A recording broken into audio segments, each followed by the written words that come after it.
Oke, selamat siang semua. Kita lanjut lagi ya di pelajaran kimia, ya. Yaitu kemarin sudah yang ciri-ciri dan jenis-jenis sistem koloid. Sekarang kita masuk ke sifat-sifat dari sistem koloid. Nah, kita lihat di sini, ya. Sistem koloid apa saja sifat-sifatnya. Yang pertama ada yang disebut dengan efek Tyndall. Jadi kalau efek Tyndall itu adalah salah satu cara mengenali koloid. Apabila kita kasih cahaya, dia akan menghamburkan, ya, bukan meneruskan secara lurus, tapi menghamburkan. Jadi contohnya misalnya sorot lampu senter, lampu mobil pada malam hari, juga berkah sinar matahari pada pagi hari. Terus kalau gerak Brown adalah bahwa partikel-partikel koloid itu geraknya tidak beraturan dan geraknya itu zigzag gitu ya. Jadi disebut sebagai gerak Brown sesuai nama penemunya gitu. Jadi ini salah satu faktor yang dapat menstabilkan koloid karena gerak partikelnya ini bergerak secara terus-menerus. Nah, terus dari sifatnya lagi ada yang disebut sebagai muatan koloid ya. Jadi muatan koloid itu nanti terbagi-bagi lagi. Sifat yang pertama adalah elektroforesis, di mana pergerakan partikel koloid dalam medan listrik. Jadi koloid itu dapat bergerak dalam medan listrik. Jadi koloid yang bermuatan negatif akan bergerak ke yang elektrodanya positif gitu, dan sebaliknya. Jadi tarik menarik gitu ya. Nah, yang kedua adalah absorpsi.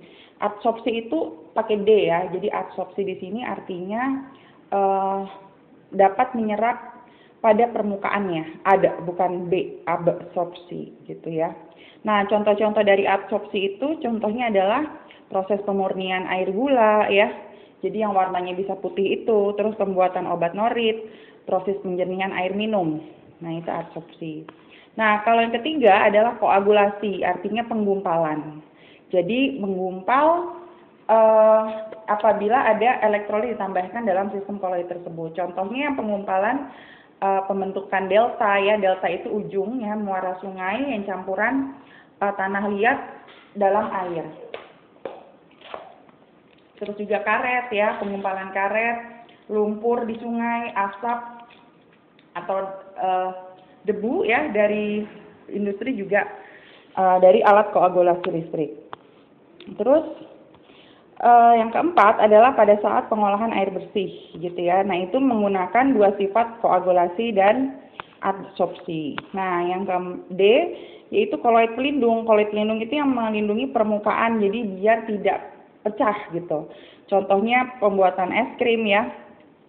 Terus cat dan tinta, terus mentega gitu ya. Itu juga ada koloid pelindung. Terus yang terakhir adalah dialisis. Nah, kalau dialisis itu adalah penyaringan gitu ya, penyaringan dalam semi permeabel. Contohnya adalah dialisis darah ya, pada mesin dialisis untuk cuci darah. Nah, terus ada sifat koloid lagi, yaitu koloid yang disebut liofil dan liofob. Fob itu dari kata fobia, berarti tolak menolak. Fil itu tarik menarik gitu ya. Jadi contohnya misalnya kalau hidrofil dan hidrofob. Hydro di sini artinya fil itu artinya bisa bercampur dengan air. Kalau fob itu berarti tidak bisa bercampur dengan air. Kalau yang contohnya bisa bercampur dengan air, contohnya sabun, deterjen ya. Agar-agar kan kalian bisa aduk gitu ya, bikin agar-agar campur dengan air. Tapi hidrofob itu yang nggak bisa campur. Contohnya yang dari logam dan sol-sol yang lainnya itu tidak bisa mengalaminya. Ini adalah perbedaan ini ya. Nah, oke. Nah, ini kita lihat di sini ya. Nah, nanti ada latihan soal seperti biasa ya. Latihan soal mengenai yang hari ini gitu. Nah, nanti hari Selasa kita bagian yang terakhir dari si ini ya, liofil ini. Apa namanya, koloid ini. Nah, nanti kita lihat latihan soalnya adalah yang di sini. Nanti sebentar, cek dulu. Oke ya. Nah, nanti untuk pembuatan sistem koloid baru hari Selasa. Oke, sampai di sini dulu. Selamat siang semua.